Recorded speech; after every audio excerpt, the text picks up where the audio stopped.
My name is Madison Zarenberg, and in response to what I learned last week, in response to the question, who am I and what motivates me, I thought of this scripture from Galatians 6:7 that says, "Be not deceived, God is not mocked, for whatsoever man soweth, that shall he also reap."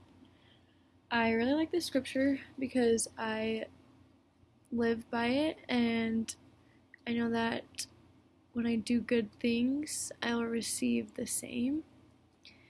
And in the study from last week, it mentions a few times in the reading about how important it is to learn for ourselves and to learn truth, love truth, and live according to truth. And I think that's very true. And I'm choosing to use this as my motivation for learning and for teaching in the future. One of my questions that stemmed off of that first question was, what is the most important thing that I want to pass on to my students? And I thought a lot about this.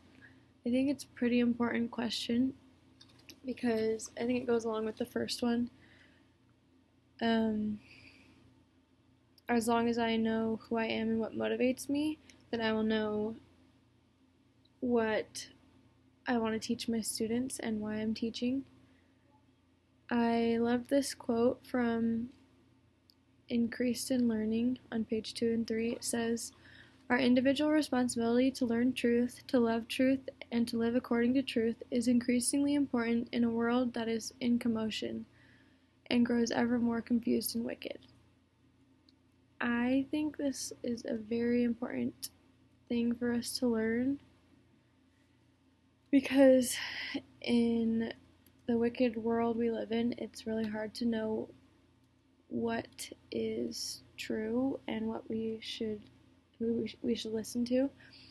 So as long as we're seeking truth and obtaining truth in the right places, we will be okay. And I want to teach my students that in the future, that as long as they're seeking truth, that they in the right places, that they will be okay and that everything will turn out right. And I don't just want to give my students answers, I want them to learn how to obtain truth on their own as well.